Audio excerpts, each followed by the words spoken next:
Kasih salam kanan kiri, ya. Selamat hari kenaikan.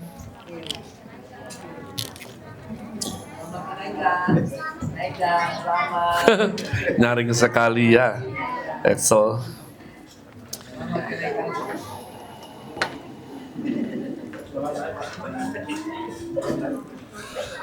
Shalom semuanya. Tapi jujur, ya, jujur, berapa yang hatinya sudah nyampe untuk mengerti mengenai kenaikan Kristus umat Tuhan. Sekarang kita bisa gagah bilang ya, tidak Isa Al-Masih lagi. Ini nggak live kan? Maafkan saya, ini sekarang harus begini-begini nih ya. Jadi dulu Isa Al-Masih, tapi bukan. Sekarang lebih bagus, kenaikan Yesus Kristus Tuhan. Saya berdoa sungguh-sungguh karena saya juga tertatih belajar, tapi akhirnya saya boleh sungguh-sungguh mengerti dan merayakannya. Dan saya mau kasih suatu kesaksian yang buruk, saya berdoa hasilnya baik. Saya berkelahi dengan istri kemarin, ya, kami cekcok sebagaimana keluarga yang belum seperti Pak Sin Busin, ya, atau mungkin belum seperti Pak Sugeng dan Cidebi. Cidebi tinggal gitu langsung kelepek-kelepek ya. Tuhan menghentikan kami karena ingatan bahwa besok itu kita harus melayani di hari kenaikan. Jadi kami berhenti kelahi karena saya bilang, sayangku, kalau besok memperingati hari kenaikan, kita persiapan hatinya tuh kapan? Ya, apakah enggak sejak sekarang? Apakah kita nih hamba Tuhan sebagai pekerjaan? Atau sungguh kita nih orang dalam yang punya gawe adalah papa kita? Anda ngerti itu bedanya? Dan kami semua terdiam. Kami duduk, kami doa minta ampun. Ya, pertobatan harus setiap hari juga, ngerti, amin? Yuk kita belajar, ini sulit sekali. Karena mengkhotbahkannya secara biasa, itu najis buat saya. Jadi saya doa sungguh-sungguh untuk bisa kasih yang baru. Coronation, kita terlebih dahulu kenal itu dari corona, sayangnya sudah dirusak. Ternyata istilahnya kalau coronation itu berbeda dengan corona COVID-19. Karena coronation itu artinya pentahbisan sang raja. Ini berbeda juga kalau pentahbisan pendeta, itu beda lagi. Ya, atau ditahbiskan six pack, itu beda lagi. Ya, Ardi saya dengar akan menempuhnya dalam setengah tahun six pack. Ya, puji Tuhan, tiada yang mustahil bagi Tuhan, banyak yang mustahil bagi manusia. Ya, tapi peganglah Tuhan. Mari buka dengan cepat Lukas 19. Lukas 19, kita akan perjalanan panjang. Kita baca 1 sampai dengan 27. Saya ayat ganjil, saudara, ayat yang genap. Ya, Lukas 19 1 sampai dengan salah saya. Bukan. Bentar. Lukas 19 11 sampai 27. Ya. 11. Kreatif sekali ini, saya percaya diridho oleh Roh Kudus, pencetus daripada tema kenaikan Rock Ministry 11.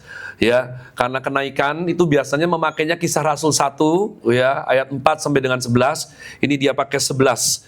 Perumpamaan tentang uang mina. 11 sampai 27 saya ganjil, jemaat genap. Untuk mereka yang mendengarkan dia di situ, Yesus melanjutkan perkataannya dengan suatu perumpamaan. Sebab ia sudah dekat Yerusalem dan mereka menyangka bahwa kerajaan Allah akan segera kelihatan.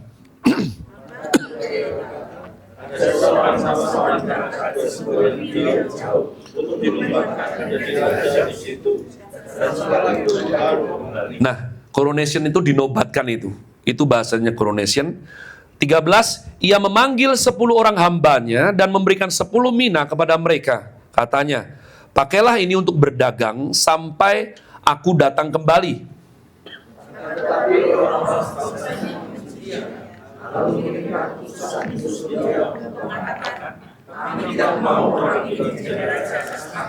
Dan terjadilah ketika ia kembali, setelah ia dinobatkan menjadi raja, ia menyuruh memanggil hamba-hambanya yang telah diberinya uang itu, untuk mengetahui berapa hasil dagang mereka masing-masing.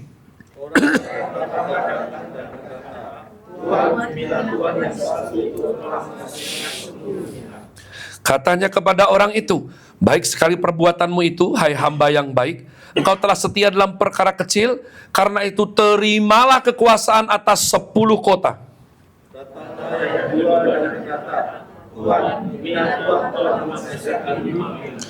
Katanya kepada orang itu, dan engkau kuasailah 5 kota.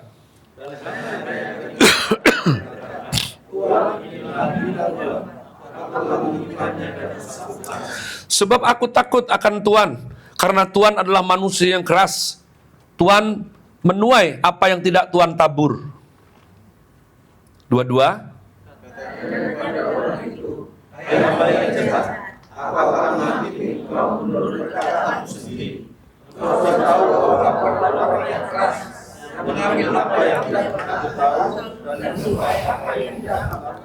Jika demikian, mengapa uangku itu tidak kau berikan kepada orang yang menjalankan uang, maka sekembalinya aku dapat mengambilnya serta dengan bunganya.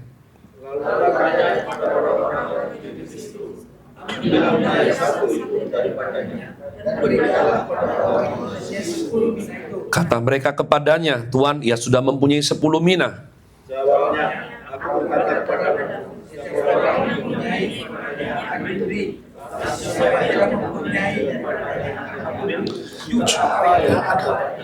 Dua tujuh bersama, akan tetapi semua seteruku ini yang tidak suka aku menjadi rajanya, bawalah mereka kemari dan bunuhlah mereka di depan mataku.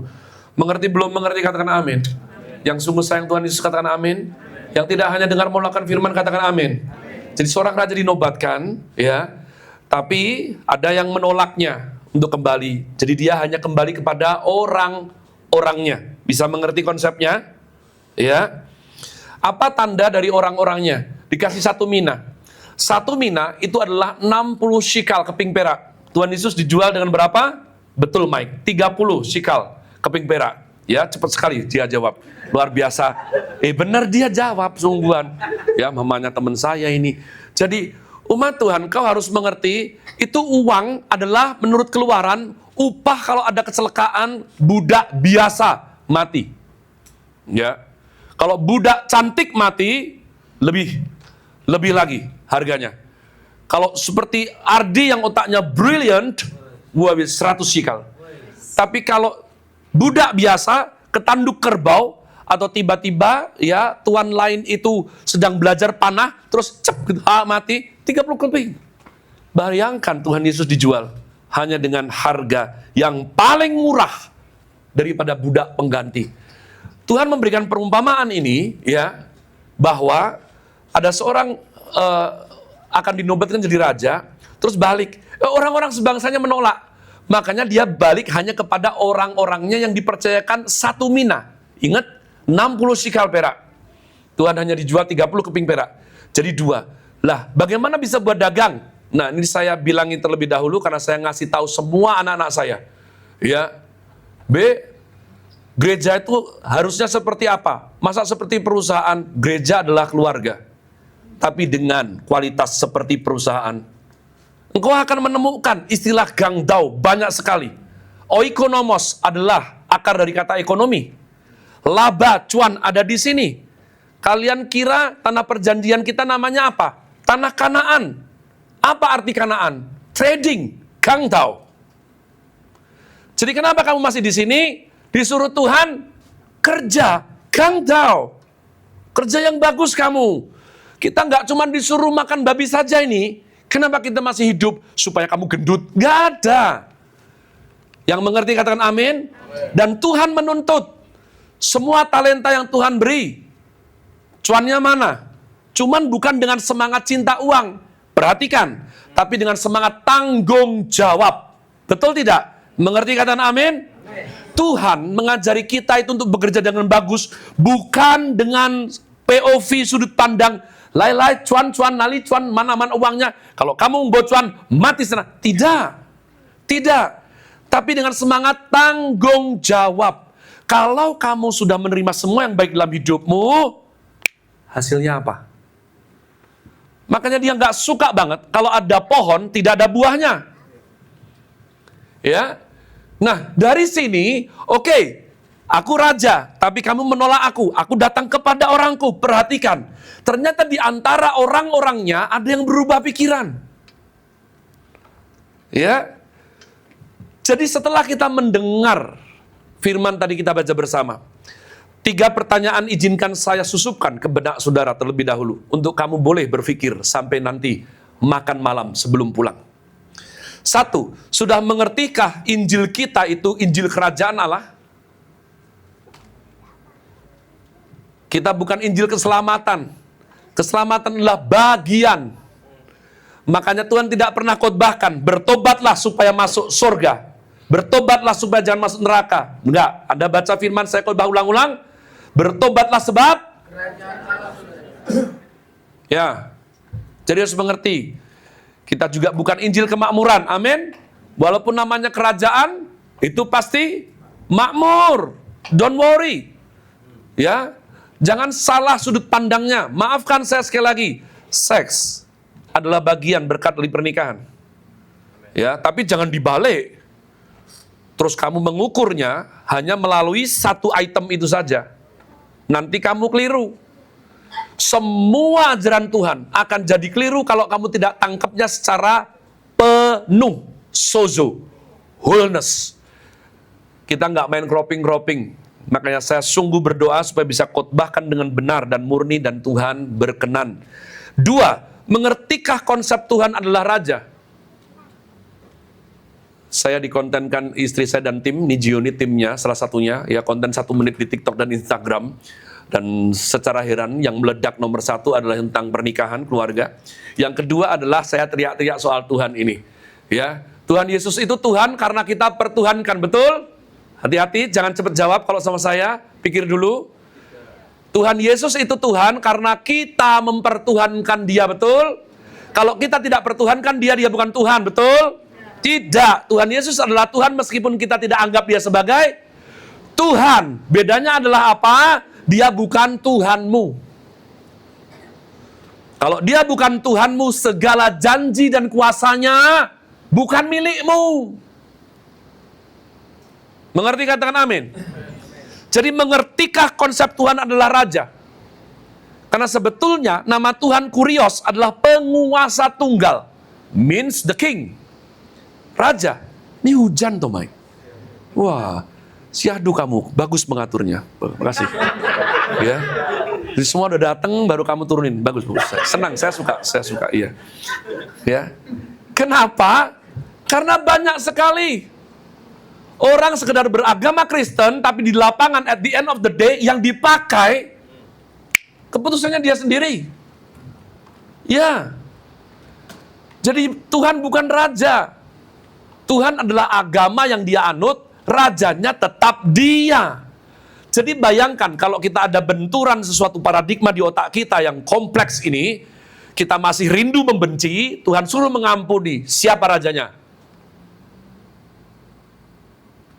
Kita masih mau membenci dia. Ya. Tapi Tuhan firman-Nya apa? Mengampuni. Nah, rajanya siapa?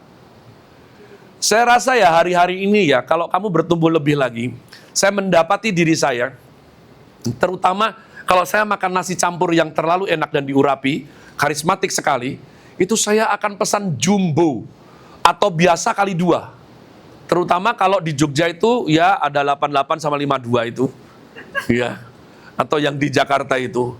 Hari-hari ini, ya ada suara. Jangan. Loh, biasanya kan kamu urus yang rohani saja kan? Aku doa atau enggak, mengampuni atau enggak. Ini hal materi. Kenapa kamu ikut urus? Kamu pasti bukan Roh Kudus deh. Kamu Roh Kuda pasti. Ini aku, Kaleb. Kamu buncit. Ada suara. Ada suara, ada. Bener. Wow, congratulations. Kalau ada suara, ya berarti ada masa depan. Bapak-bapak koruptor itu nggak ada suara. Nggak ada suara. Saya pernah dipanggil mengkonselingi, ya istri gegar otak kedua kali. Saya tanya, Pak, kamu nggak ada suara kah ketika melakukan itu? Nggak ada suara kah? Suara apa Pak Kaleb? Ini ada. Saya lapar mata, lapar anjing, Manado bilang. Wah, sendirian, nggak ada penjaga. Salim itu sekarang teman makan yang kurang menyenangkan. Dia anak yang baik, diam saja, tapi dia, ayo Lem, tambah lagi. Wah, dulu dia aku 3 ya, sekarang enggak. Jadi garis cuma di sini nih sekarang. Siapa rajanya? Siapa rajanya? Dia berbisik lembut, Pak Kaleb. Kamu tuh sekarang turun 2 kilo aja susah. Iya kan? Aku naik ke kayu salib itu untuk kurangi bobot dosamu. Tapi bobot tubuhmu kamu sendiri. 3. Setujukah jiwamu bahwa Tuhan Raja dalam hidupmu? Perlu persetujuan. Ketika kamu cuma ngomong, ya Tuhan tuh adalah Raja. Tapi setuju nggak kamu? Kalau kamu nggak setuju, pasti nggak happy kamu. Kalau kamu nggak happy, kamu akan bermanifest seperti orang ini. Ya, berbeda dengan ayat nats Alkitab lain yang berkata mengenai seorang majikan memberi 1, 2, 5 talenta kepada pekerjanya. Yang mengerti saya bacakan firman ini, katakan amin. Ya, itu firman yang lain. Kalau ini pukul rata. Ya, pukul rata. Berarti bukan talenta. Anugerah Tuhan itu ada 2. 1 adalah grace. 2 adalah gift. Ya. 1 adalah anugerah Tuhan yang semua dikasih. Seperti apa? Keselamatan. Semua dikasih. Nafas. Semua dikasih. Gendut langsing dapat oksigen sama tidak? Sama sinar matahari? Tapi kalau gift, talenta berbeda. Ya. Walaupun PD, Ninggar tidak dikasih, belum. Dikasih suaranya Whitney Houston misalnya. Wah, iya kan? Belum. Terus kalau dia doa sampai langsing, Musa 40 hari, dia 80 hari, kita semua percaya suaranya akan naik di oktavnya Whitney Houston. Amin? Amin. Cuman dia yang punya iman itu. Suaminya aja diam. Give gak bisa. Give gak bisa. Karisma itu beda. Ada anugerah Tuhan tuh semua dikasih. Tapi ada yang tidak. Itulah kenapa kita nggak boleh iri. Amin. Nggak semua orang ketawanya seperti Pak Marcel. Dia itu dulu pinang istrinya tidak pakai emas. Cukup Pak ketawanya dia itu. Ketika dengar Pak Marcel ketawa, Bu Arvinta buta segalanya. Seumur hidup aku mau mendengar suara ketawa ini. Hanya suara ketawa ini. Dan itu cukup bagiku. Nikah mereka. Jadi saat setujukah jiwamu? Kalau kamu nggak setuju, kamu memang memutuskan dan mengakui, tapi kamu nggak happy. Nggak happy seperti siapa? Seperti si Tumina ini. Si satu Mina ini. Saya kasih si Tumina. Ya, bukan Tuminem. Si satu Mina ini. Jalur logikanya. Orang ini, itu orangnya si raja atau orang yang nolak, yaitu sebangsanya yang jadi raja? Orangnya. Buktinya apa? Punya mina. Wow. Punya mina. Kalau yang rekan sebangsa yang nolak tadi, tidak punya mina. Jadi Tuhan, ya sudah. Kamu nolak aku? Oh ya sudah. Maka dia datang. Loh tapi kalau kamu kan dulu enggak. Kamu kan dulu orangku. Buktinya di tanganmu ada mina. Ini tentunya berbeda dengan mina yang punya Syakira. Syamina mina we wak. Ya. Lalu dia bilang situ mina ini, walaupun kamu kasih aku mina, nggak tak pakai, tak bungkus sapu tangan. Nih, karena kamu itu orang jahat. Karena kamu, oh ternyata selama ditinggal itu dia kena terpapar, nggak tahu omongan apa. Dia berubah loh, jalur logika. Kalau dari dulu tahu bahwa orang ini jahat, mengambil apa yang tidak diusahakan, menuai apa yang tidak ditabur, dia tentunya tidak mau terima minanya, logikanya. Betul tidak? Iya. Jadi jalur logikanya adalah dia dulu percaya bahwa ini raja yang bagus. Tapi karena terpapar, nggak ngerti omongan siapa, tak balik ini, nggak tak pakai juga toh. Karena sekarang aku tahu kamu tuh jahat, kamu, ngawur sekali. Wow. Perhatikan, seseorang yang punya pemikiran lebih dari rajanya. Pada waktu dia bilang seperti itu, dia yakin dia lebih dari rajanya dong. Ya tidak? Makanya saya bilang primus inter pares itu penting sekali. Ini ilustrasi di Jogja, ya, di Solo ndak. Jadi kalau saya pakai nama Solo supaya relate otakmu, tapi tidak kejadian di sini, sumpah. Ya. Kalau ada berani kritik John main keyboard, ya, kamu paling enggak harus sejago John. Atau bagus lagi, lebih dari John. Mungkin namamu John Foster. Sehingga kamu boleh kritik John Bacem. Nah, masuk nggak Pak Seto? Ngerti? Jadi jangan, aku rasa fingeringnya itu kurang gitu. Terus dia tuh nggak pakai groove gitu. Oke, maju kasih contoh. Loh, aku kan mundur kamu. Nggak bisa, hidup tuh nggak seperti itu. Nggak seperti itu. Ini prinsip. Jadi umat Tuhan, ya, orang ini berani menghujat rajanya. Dia punya satu minatu tanda bahwa tadinya dia adalah orang yang percaya sama raja ini. Bahkan pada waktu raja ini belum coronation sebagai raja. Masuk akal nggak ini? Dia nggak kerja, nggak ergon, nggak diapa-apain tadi. Satu mina itu, ya, saya udah bilang, itu 60 shikal. Itu adalah gaji 3 atau 4 bulan kalau sekarang. Jadi kira-kira disuruh dagang itu, kamu sudah punya untuk 1 bulan makan, ini ada kelebihan 3 bulan. Kamu bisa putarkan uangnya, nggak tahu. Mau gang tahu apa. Ya, jualan spray, handuk, ataupun apa, terserah. Ya, jual senyum, terserah. Yang lainnya mikir, dia terpapar. Dan ini apa? Orang seperti ini, Anda ngerti tidak? Ada sekitar 7 suku yang harus ditaklukkan saat Israel dipimpin Tuhan masuk tanah Kanaan. Amori, Gad, bukan Gad, saudaraku ya. Yang terakhir kalau saya tidak salah, Yebus. Yebus ini artinya sama. Yebus ini paling lemah. Tapi kalau Anda mau mengerti, Yebus itu adalah semangat lari dari tanggung jawab dengan cara menjelekkan yang lain.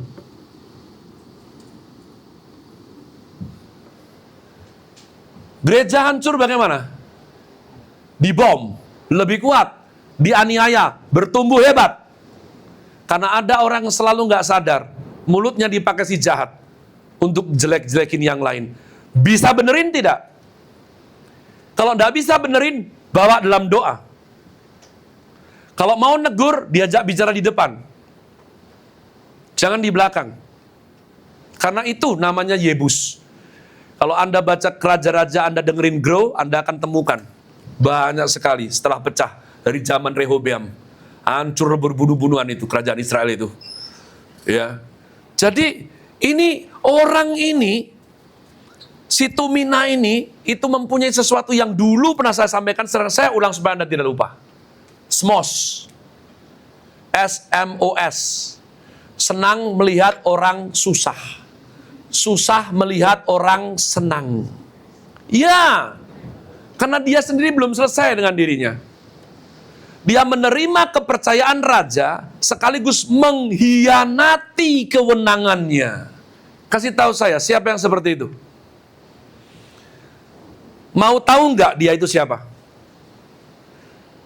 Dia adalah perusak nama indah dalam Alkitab. Nama yang sama mulianya dengan Yehuda. Nama yang sama kerennya dengan Yusa. Ya. Nama yang sama kerennya dengan Yosia, Yesua. Tapi kami para gembala tidak ada yang mau dibaptis pakai nama ini. Berarti itu siapa? Yudas Iskariot. Anda tahu itu nama bagus? Ya, saya selalu bilang, besok kalau anakmu lahir, baptis, namanya Yudas Iskariot ya. Dia liatin saya terus. Kok jahat toh, Be? Lu kok jahat? Sudah, itu namanya sendiri bagus, Anda ngerti nggak? Nah, yuk kita belajar. Tolong buka dengan cepat Yohanes 13 ayat 31-32.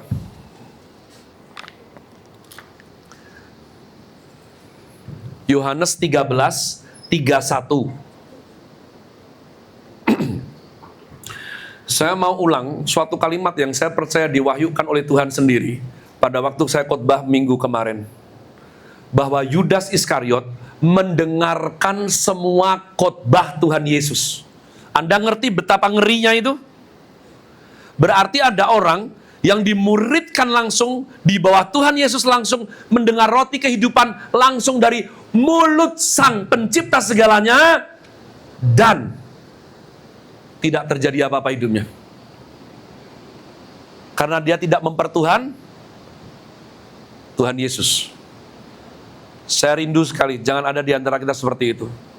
Tapi roh Yudas Iskariot ini, kenapa ini penting? 1, 2, 3 baca. Sesudah Yudas pergi, berkatalah Yesus, sekarang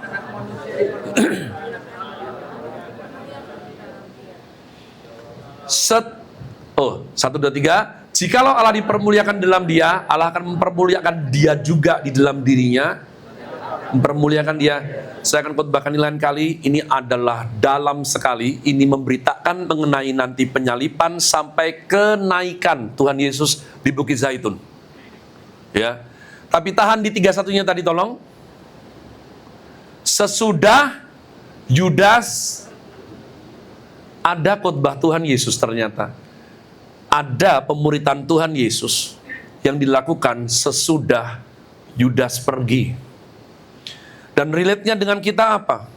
Karena roh Tuhan Yesus dalam Efesus pasal 5 berkata, musuh kita sekarang bukan darah dan daging lagi, tapi roh-roh jahat, penghulu-penghulu di udara. Kalau penghulu itu adalah 13 malaikat jatuh, nama barisan Prince of Darkness, setan. Lucifer, ya, Baal, lalu itu apa, Moskito itu apa, itu saya lupa, ya. Tapi kalau roh jahat, salah satunya selain roh Isabel, roh Yudas Iskariot. Itu tadi. Dia gak akan pernah Yesus jadi raja dalam hatinya. Dia akan jadi pengambil keputusan dari tindakannya. Kita belajar bahwa cinta uang adalah akar segala kejahatan. Tapi dosa paling tinggi yang paling dibenci Tuhan, namanya apa? Kesombongan. Roh Yudas Iskariot adalah manifestasi kesombongan. Ada beberapa pendeta khotbah, dia mata duitan, betul. Nanti ada faktanya lain, tapi bukan itu core-nya. Karena saya bisa buktikan 30 keping perak belum dipakai iPhone Pro Max 18. Lupa 17, ini lebih hebat. Dia belum beli bipang. Dia itu dikembalikan kepada orang Farisi utuh 30. Berarti dia memang mata duitan, dia memang cinta uang, tapi dia paling cinta sama dirinya sendiri. Kesombongan adalah kasta tertinggi dari egois. Antroposentris. Hidupnya, pusatnya adalah aku. Aku dan aku. Jadi hanya itu. Sesudah Yudas pergi, apa relate-nya kita? Karena rohnya masih ada di gereja Tuhan saat ini. Kalau roh itu nggak hilang, kita tidak akan pernah bisa menjadi Kristen sejati, apalagi anak Tuhan. Paling mentok beragama Kristen. Ya, dia percaya Tuhan nggak? Percaya. Nanti kalau Anda lihat dalam kisah penyalipan, Yudas Iskariot berakhir apa hidupnya? Sukses? Kaya berhasil? Dia ngapain? Gantung diri. Gantung diri jatuh sampai isi perutnya tertumpah keluar. Berarti dia jatuh ke batu karang yang tajam. Itu juga khotbah lain, ya, bukan sini. Kita punya waktu nggak banyak, dan ini 2 khotbah saya rangkum jadi satu. Buka dengan cepat Yohanes 12 ayat yang keempat. Yohanes 12 ayat yang keempat.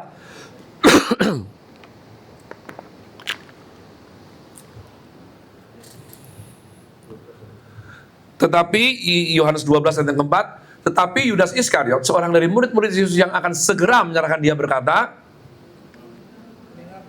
5.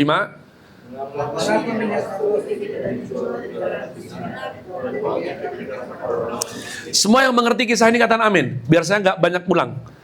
Ada seorang perempuan ya, yang sangat diberkati, hidupnya diubahkan oleh Tuhan Yesus. Lalu dia memecahkan minyak narwastu adalah upah orang bekerja, bukan budak. Ya, berarti officers, employee yang terhormat 1 tahun. Jadi ini tinggi sekali. Ya. Lalu dia ngomong seperti ini. Saya tanya, kalau ini diucapkan, ini tonnya apa? Tonnya penghematan, sinis, julid, ramah. Coba kasih tahu saya. Halo? Sinis, betul tidak? Kayaknya nggak mungkin kan? Karena ini saya udah ulik sudah. Mengapa minyak narwastu ini tidak dijual 300 dinar? Uangnya diberikan kepada orang-orang miskin. Mau dibaca bagaimana supaya kedengeran enak? Ya. Misalnya nih, ada seseorang misalnya gitu. Elis. Dia tiba-tiba dipenuhi rasa syukur, lalu dia kasih sesuatu buat papahnya.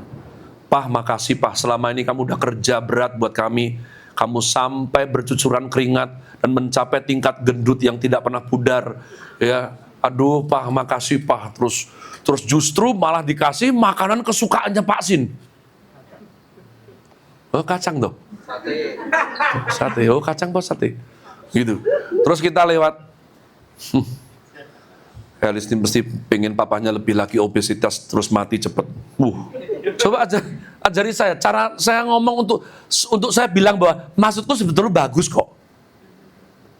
Maksudku bagus. Tapi kalau saya ngomong kayak gitu tuh, kasih tahu saya, bagus Pak itu. Ini orang sedang memecahkan narwastu suasana begitu khidmat. Dan kalau orang Farisi bukan orangnya. Tadi kita sudah baca. Rekan sebangsanya menolak dia. Betul, Mike? Tapi ini si Tumina kan? Tumina Iskariot ini kan orangnya. Harusnya ngerti ajarannya kan? Harusnya dijual 300 dinar. Nanti akan Anda lihat. Emang dia peduli orang miskin? Enggak, dia enggak peduli. Nah, cuman kenapa dia ngomong seperti itu? Karena dia smos. Karena dia sombong. Ciri-ciri roh Yudas Iskariot selalu kerasa tahu lebih daripada bahkan Tuhan sekalipun. Walaupun random, karena saya tahu ini nggak live, cuma direkam. Yuk, saya ajak doa buat Nadim, yuk, saya kasihan sama dia. Umat Tuhan, dengar baik-baik. Ya. Ini tuh dia tuh mikir apa kok ngomong seperti itu? Bukankah itu lancang, bukan?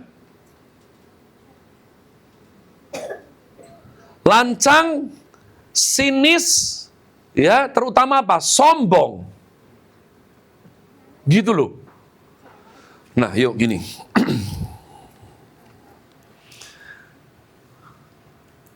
Yuk kita pikirkan ya.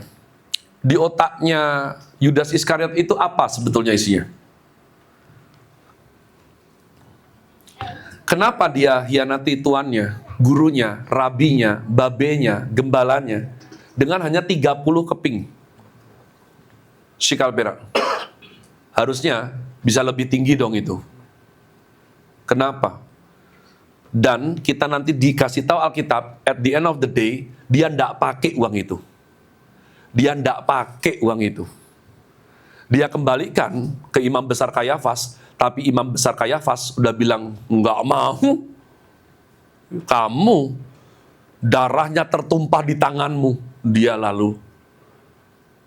Dia mikir apa sih sebenarnya? Heran ya? Anda belum pernah diajak berpikir seperti ini ya?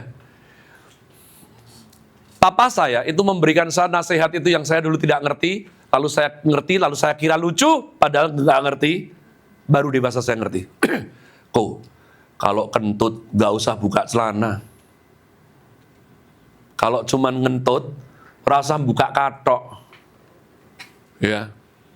Saya punya ilustrasi dulu pada waktu kita ini ada study tour, ya, kami SMP pada waktu darah panas kami dibesarkan dengan situasi yang rasis dan penuh anarkis, ya kan, naik bis sampai ke Jawa Timur. Wih, di sana ada satu tempat yang boneknya banyak. Lalu dia bentangkan itu, dia nggak tahu, dia prepare spanduk kecil gini. Wong Jogja ora ana sing kendel. Nek kendel midun yo kosek. Dulu translate. Orang Jogja nggak ada yang pemberani. Kalau ada yang berani sini kelahi sama saya. Gini. Satu base saya itu isinya adalah base anak murid nakal itu. Yang base manis-manis sana itu. Ini jadiin satu sih. Ya kan? Troublemaker gitu itu jadiin satu sini nih. Belinggoci sini. Ya. Kalau cuman suka makan babi bakar gendut tapi tidak nakal di sana Mas Yan. Di sini nakal itu. Wah, semuanya itu. Wah, resah. Wah, bergolak bis kan. Wah, gitu. Wah, enggak terima. Wah. Ini orang ini santai aja. Tapi memang saya akui ada terbersit di benak teman-teman saya dan saya. Kalau kita turun, satu, bisnya nanti pergi gimana? Karena kan nggak semudah film Tower Ferguson. Dua, itu yang di situ 2 orang. Bagaimana kalau di belakangnya Akamsi, Warlock sudah kumpul kan? Banyak mikirnya. Pulang, saya bilang sama papa mama saya, lah yo toh, baru keluar, nek ngentut yo rasa buka katok. Siapa? Kenapa itu artinya mah? Papamu ngomong, terus apa gunanya kamu tadi? Wani papi, buka terus lempar-lemparan es. Terus apa? Ada yang turun nggak? Saya langsung ngerti. Ada nggak sekolahmu kok yang pemberani, nggak takut mati, turun terus ke sana? Lah terus semua aktivitas, brahmu, nenekmu, opamu, tak makan kamu. Apa? Hah? Yang mengerti katakan amin. Kalian ngerti nggak apa yang diperbuat roh kesombongan ini?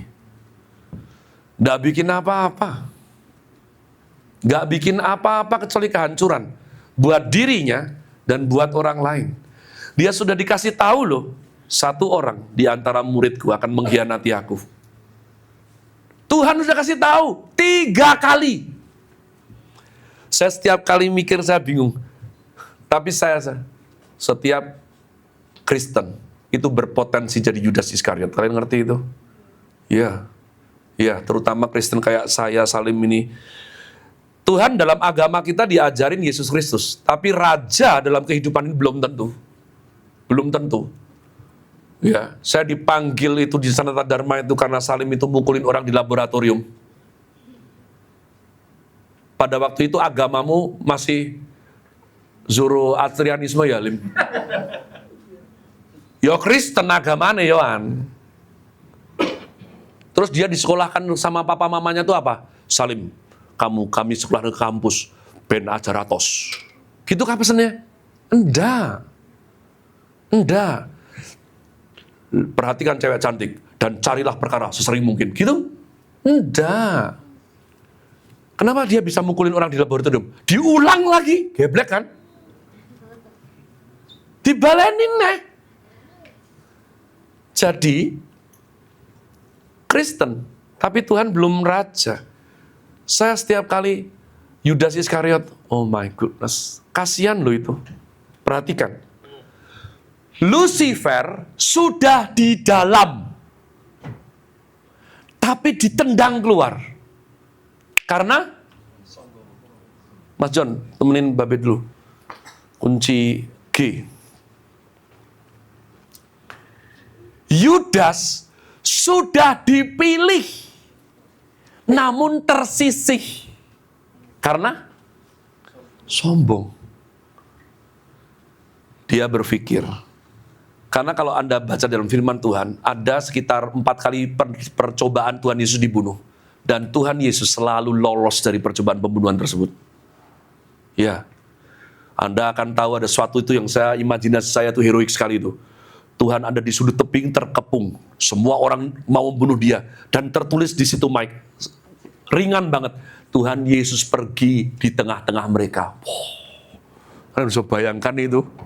Iya kan? Wah itu kalau jadi film gangster keren banget itu. Pateni wae. Tentunya tanpa rokok lo ya kan. Jangan. Udah ya kan. Atau bawa pentungan bisbol ya enggak lah. Ini Tuhan Yesus. Tapi keren. Ya. Wow. Yudas Iskariot langsung kemakan 3 tipuan iblis Lukas 4 yang menggocoh Tuhan Yesus, namun Tuhan Yesus menang. Jika engkau anak Allah, ubah batu itu jadi roti. Yudas Iskariot kemakan. Aku pengen buktikan, ya kan? Guruku ndak akan mati lagi nih. Dia akan kayak biasanya itu, lewat. 2, mencobai Tuhan Yesus. Kalau kamu benar anak Allah, lompat dari sana. Dia serahkan. Dia kiss. Dia cium babenya. Jangan bilang Yudas tidak sayang Tuhan. Dia bunuh diri. Mau bego atau true love, kalau sudah bunuh diri, itu berarti cintanya itu dalam. Setuju? Ya. Mau bego, mau true love. Kalau sampai mati bunuh diri demi cinta, itu mesti dalam. Ya bunuh diri. Yang ketiga, I give you, worship me. Ini otak apa ini? Bukankah kamu dulu adalah anak buah anaknya sang raja? Bahkan dulu dia belum jadi raja, kamu sudah percaya. Tandanya 1 mina di tanganmu itu loh. Kamu dengerin apa di luar sana? Kok kamu bisa tiba-tiba, sekarang aku tahu kamu jahat, kamu majikan yang tidak baik. Kalau dari dulu tidak baik, bukankah kamu tidak mungkin mau jadi muridnya? Dia yang tidak pernah negur kamu saat kamu korupsi uang kas pelayanan, Yudas.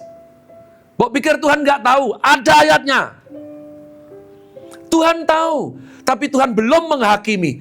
Tuhan kasih tahu 3 kali. Bahkan yang terakhir, kalau saudara membaca dalam perjamuan akhir, Yesus bilang ini, murid yang sedang mencelupkan jarinya di supnya. Berarti siapa itu? Udah spesifik, itu berarti dia sedang mencelupkan, baru mainin ini, kan? Kan gitu loh. Dan dia tetap lakukan. Oh my God. Saya akan closing nih. Yuk kita buka Kisah Rasul 1 ayat 6-11. Ternyata punya saya ini kepotong ya bawahnya. Makanya tadi baca nggak tuntas. Kisah Rasul 1 ayat 6. Nanti sampai 11.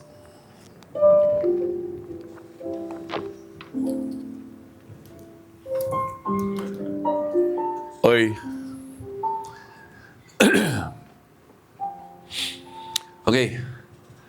Maka bertanyalah mereka yang berkumpul di situ, Tuhan, maukah engkau pada masa ini memulihkan kerajaan bagi Israel? Terus, Anda ngerti tidak? Sudah sampai Tuhan mati, bangkit, mau keangkat? Belum dong. Kerajaannya masih kerajaan Israel. Mereka belum bisa move on dengan yang dibangun Daud dan Salomo. Padahal ini kerajaan Allah. Belum. Terus. Ya, 7. Jawabnya, engkau tidak perlu mengetahui masa dan waktu yang ditentukan Bapa sendiri menurut kuasanya. 8. Tetapi kamu akan menerima, kalau Roh Kudus turun ke atas kamu, baca, kamu akan saksi di Yerusalem, seluruh Yudea, Samaria sampai ke 9. Terangkatlah ia dan awan. Terus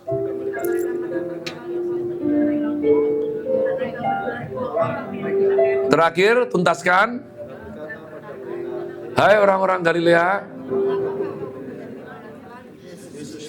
berangkat ke sorga, meninggal kamu, akan datang kembali. Satu ayat lagi, Kisah Rasul 1, ayat 21, 22.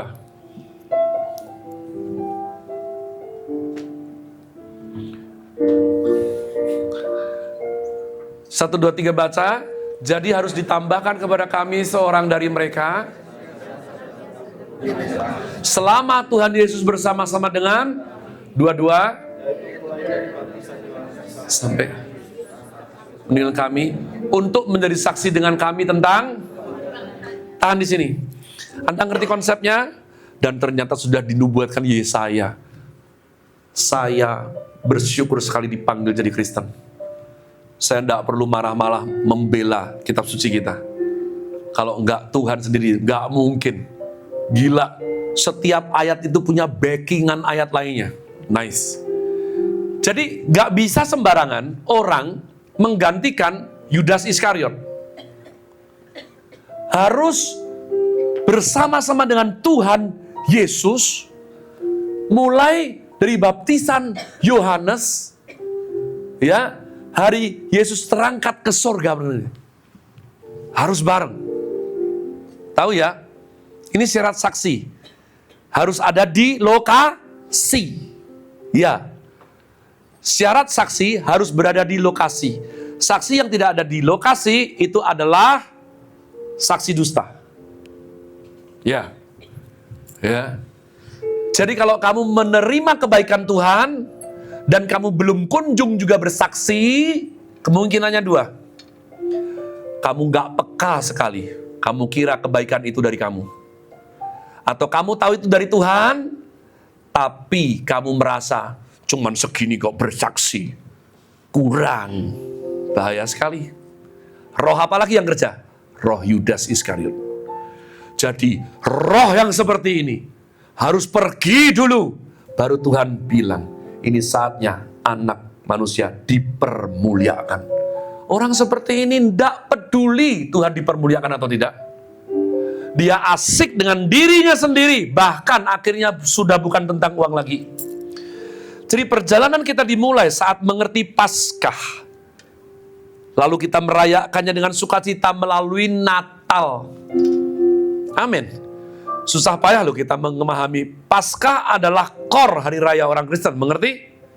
Ya, sampai kita bisa, oh Tuhan mati buat aku di kayu salib, oh haleluya, oh iya. Terus sekarang kita Natal, oh puji Tuhan, Tuhan lahir sebagai manusia.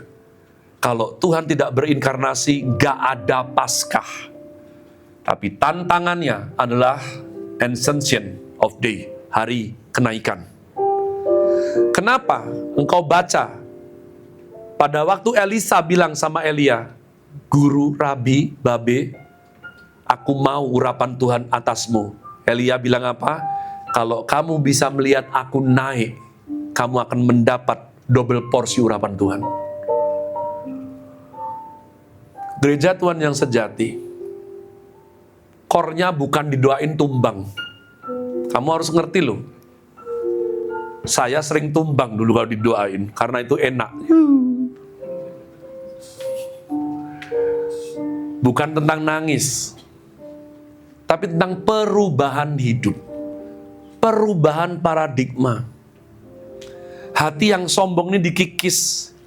Malu lihat salib Yesus. Malu. Karena malu, kita bisa melihat dengan lebih jelas. Karena kalau kamu hanya piawai merayakan Natal, pasti belum mengerti apa-apa. Kita memulai segalanya lewat Paskah. Lewat Paskah, baru merayakan Natal, tapi kita beroleh kuasa setelah kenaikan. Saya akan tutup. Musisi yang tugas maju ke depan. Saya sudah mikir banyak. Saya mau kasih cerita Liu Bei, ya, 3 kerajaan. Saya mau kasih Yoshitsune dari Jepang. Saya mau ngomong Nobunaga, tapi dia karakternya tidak mulia. Siddhartha, nanti absurd. Maka saya memilih Nelson Mandela. Nelson Mandela dicengkram hati dan jiwanya oleh gospel yang sangat-sangat berpengaruh ditanamkan oleh grandmanya. Ya, sehingga dia mempunyai faham anti-apartheid. Apartheid adalah kasta tertinggi daripada rasis. Jadi dulu saya dihibur Tuhan ketika tinggal di Jogja dan rasis, maafkan saya, izinkan saya jujur. Cina, gitu, ya kan?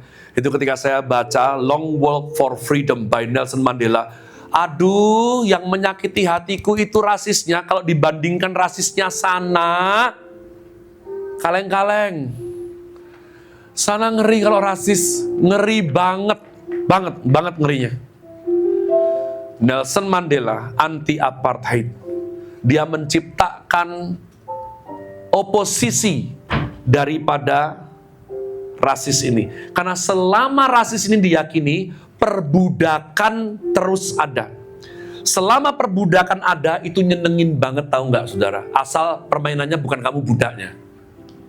Punya budak tuh nyenengin banget. Saya baca sejarah. Budak itu nggak nyenengin hanya kalau yang jadi budaknya kita. Tapi yang punya budak, aduh. Sehingga itu perjalanan panjang. Nelson Mandela dipenjara 27 tahun. Di 3 penjara. Tapi yang paling lama di Robben Island, 18 tahun. Dan dari 18 tahun, 17 tahun, karena dia punya sipir kulit putih ini juga rasisnya hebat, dia akan sarapan 4 pukulan dengan itu, tidak salah apa-apa setiap hari. Yuk sarapan dulu sini, lebih dekat, ya lebih dekat ya, pok, gitu. Yo, udah sarapan, minum ya, minumnya pipisnya sendiri, 17 tahun. This is Nelson Mandela. Bukan ini yang maksud ceritain sih, Anda akan ngerti plot twistnya di belakang. Dan dia ngajarin sesuatu yang bagus. Semua bayi di dunia ini lahir dengan semangat cinta kasih, betul tidak? Iya. Jadi untuk mencintai itu natural kita, tapi untuk membenci harus diajari. Percayalah. Diajari oleh lingkungan, diajari oleh agama sesat, terserahlah kamu. Untuk membenci itu diajari itu. Diajari ini jelek. Kamu tahu ini. Lihatlah, ini adalah Yebus lagi nih. Ya kan? Ngomong sak penake. Padahal tidak punya solusi. Anugerah Tuhan. Dia jadi presiden 1994. Wow. Sipir kulit putih ini yang pertama kali melarikan diri. Karena Afrika punya tradisi. Siapa yang jadi presiden, maka oposisinya bunuh semuanya. Begitu besoknya ini gantian yang menang, sini bunuh semua. Gitu terus caranya. Tapi ada satu orang ini yang mau mengubah permainan. Ada satu orang ini, saya percaya, sudah memahami dan menyayangi Tuhan Yesus sampai sanubari yang paling dalam. Dia janji, aku tidak akan pernah balas dendam. Karena selama engkau di bangsaku, di negaraku, apa warna kulitmu, kamu keluargaku. Ini sipir ini dijemput, didudukkan di kursi kehormatan saat dia coronation. Ditahbiskan jadi presiden Afrika Selatan. Dia jabat tangan bilang, ini pipis saudaraku. What we call it with ngewel, you know? Hah? Tenang, aku tidak akan membunuhmu, keluargamu pun tidak. Aku tetap akan memperkerjakanmu, tapi yang bagus. Jangan merasa susah. 17 tahun itu aku belajar banyak dari kamu tentang kasih Tuhan. Kalian tahu, anaknya Tuhan gak ada yang lemah. Gak ada yang terlemah dari anak Tuhan. Selama dia genuine anak Tuhan, dia jauh lebih kuat daripada anak dunia ini. Ada ayatnya, yang paling lemah bisa nangani 100 orang. Apalagi yang kuat bisa 1.000, 10.000 orang. Ban bufu tuh. Saya khotbah seperti ini di Rock Fluid, KKR. Banyak orang. Ini yang saya mau ceritakan. Saya nggak notice, walau orang banyak. Dan mereka tuh jenis gereja yang seperti itu. Bukan gereja saya. Jadi sukanya digelap-gelapin semua dulu. Yang terang cuma sini. Jadi saya nggak bisa lihat Pak Marcel gini nih. Saya cuma bisa dengar suaranya. Gitu tuh. Iya kan ketawanya. Saya nggak ngerti. Saya selesai, saya doa. Saya cerita kayak ini, Nelson Mandela. Saya cerita. Saya pulang, saya disambut ya seorang African Amerika, tingginya 196. Kok tahu saya tanya? Karena saya gini, tinggi gitu, atlet dia, bola. Ternyata dia dari Kamerun, makanya nangis terus. Dia dapat orang Serpong, istrinya orang Indonesia. Begitu saya turun, dia lihat, istrinya bilang, Pastor Caleb, dia mau ketemu pastor, bolehkah? Oh ya boleh. Habis jumpa gini, dia bilang, may I hug you? Hug me? Oh kayaknya kamu bukan boti adalah. Karena terlalu gagah banget. Gila, ya. Dadanya itu kayak 58 inci LED yang TV bagus itu. Gagah kayak pelukan cowok, gently. Dia nangis. Dia ke jabatan saya. I'm so grateful, Pastor Caleb. The way you talk about my father. Otak gue, your father. Kia. Iki anake ko abun pun Nelson Mandela ya. Aku mau cerita ya, Mek. Loh, otak saya. Loh, Nelson Mandela meninggal tahun. Loh, rumit otak saya. Anda ngerti kan? Otak gembalamu ini kan? Terus dia ngomong beberapa kata. Right now, my home is yours. My power is yours. Dan pora, aku cuman ngomong gitu. Dia berikan nyawanya buat saya. Anytime you need my help, I will come for you, Pastor. Ini orang ya kalau punya roh Yudas, dak dong yang kayak gini. Dak bakal bisa ngerti yang kayak gini. Lalu saya bilang, is that true?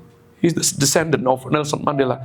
Pastor, semua orang Afrika yang baik itu akan mengaku anaknya Nelson Mandela. Semuanya akan memanggil dengan hormat Father. Dan setiap nama ini disebut, mereka akan berdiri. My Father. Wow. Yang mengerti katakan amin. Dan Yesus Kristus Tuhan, itu adalah rajanya Nelson Mandela ini. Jadi kalau itu masih kurang buat kamu, mungkin kamu harus bertobat. Ada 2 tetes roh Yudas mungkin yang harus kita bersama bersihkan. Mari bangkit berdiri.